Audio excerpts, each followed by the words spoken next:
Qabsoorra irra dhiiroo namni soorra jiru du'uu danda'a hidhamuu danda'a. Namni waraana hidhatee bahu qawwee isaa fudhatee rasaasa isaa hidhatee gaafa bahu nan ajjeesa duwwaa jedheen bahu. Akka du'uun beekamoo hin beeku. Du'uus hin danda'a. Ajjeesee nagaan galuu danda'a yookaan immoo du'uu danda'a. Akka du'uu danda'a utuma beekutu qabsootti seena.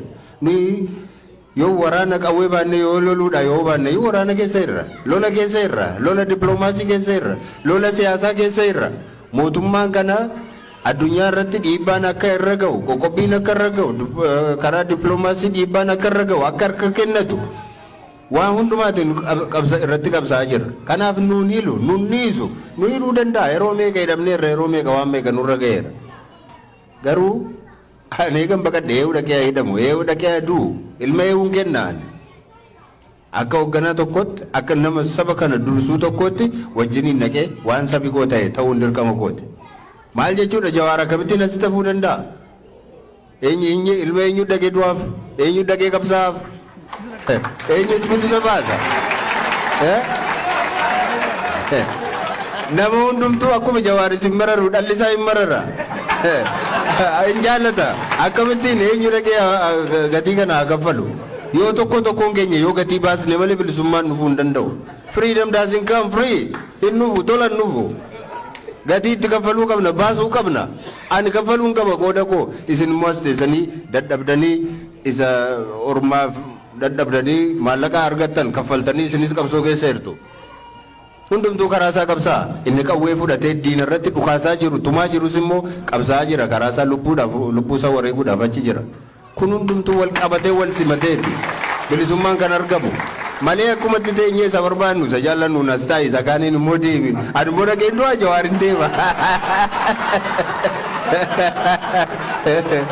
Hin ta'u Jawaar inni akkasii hin ta'u hin ta'u inni akkasii hin ta'u walumaan deemna.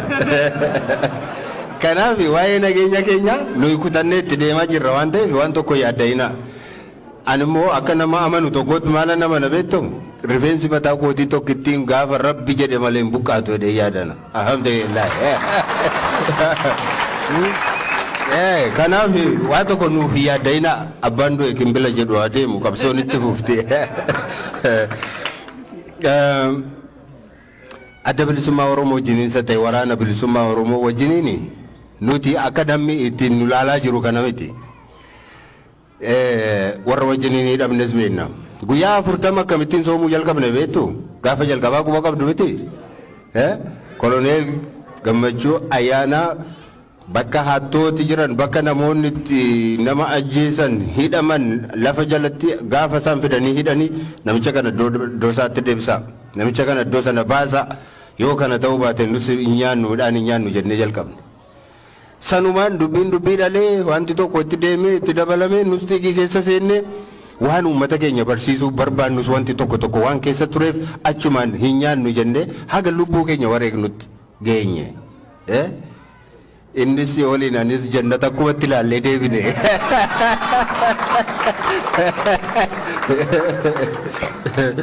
Kanaaf hariiroon keenya hamma kanadha. Mana hidhaa keessatti akkamittiin akka wal gaafachaa turre nutu beeka. Risoorsii namni nuu kennu akkamitti walii qoodaa akka turre nu miti isaan dhugaa bahuu danda'a gaaf tokko. Nuyi osoo nyaannu isaan agabuun bulanne nuyi osoo uffata kaffana otoo qabnu osoo uffataa jirru isaan immoo isaan agabuu isaanii hin bulanne. Namoonni baay'een yeroo sana turan keessaati kun reeduwwan faas jiru bakka kana jiru akkam akka ture jechuudha. Akkamittiin wal ilaalaa walis gargaaraa walis hubataa akka turre nutu beeka. Ammamiin akkamitti akka walii qabsaa'aa akkas geenyes beenna. Hakiimota keenyas haa ta'u ogeeyyii seeraa akkamitti walii qoodaa akkamitti wal hubataa akka turre hunduma beenna. Mala qabsoo keenyaatu adda adda malee kaayyoon keenya tokkodha. Saba nuyi bilisoomsuuf deemnu saba tokkodha. Kanaatiif abbaan milkaa'e haa milkaa'u abbaan deeme haa deemu. Gufuu walitti hin taanu wal dura hin dhaabbannu. Booddeetti waliin harkifnu jennee akka kanatti deemaa jirrannu malee callisneetuma akka namni ilaalu kanatti miti hariiroon jiru jechuudha. Karaa biraa yoo fudhanne daasporaadhaa fi waamicha maalii gootaa maal gootuu warri biyya keessa warri diasporaa kottaa dhaqaatii dhukaasaa isinii hin jennu nuyi yookaanis immoo kottaa dhaqaatii hidhamaa hin jennu waa'ee hidhabuu nuyi jirra waa'ee du'u ijoollee hin jiru isin immoo waan qabdan waan dadhabdanii hojjettan irraati akkuma amma gootan kana waan ittiin oollee bullu waan ittiin qabsoo xinnoo ishee gara fuulduraatti tarkaanfachiifnu gaafa 10 argattanii yookaan 20 argattanii tokkorraa nuu qoodaa kanuma keessan qoodi keessan karaa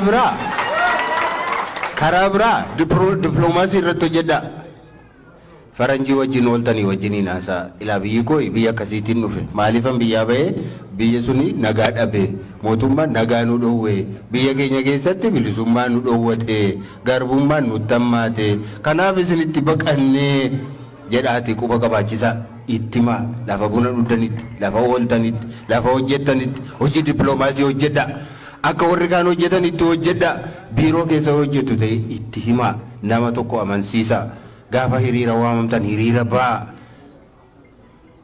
gaafa akkas godhaa isiniin gaafa jedhamtan sana amanaati hooggantoota keessan amanaati baa hoogganaan keessan korraabtisa ta'u maalisa ta'u amanaa saba biraarraas baradhaa muuxannoo horachaa deemaa waan hojjettanitti immoo booddeetti deebi'aati ilaalaati reflekti gochaa deemaa kanuma isiniitiif dhaamuu barbaanna diasporaan hojiinsa akkanuma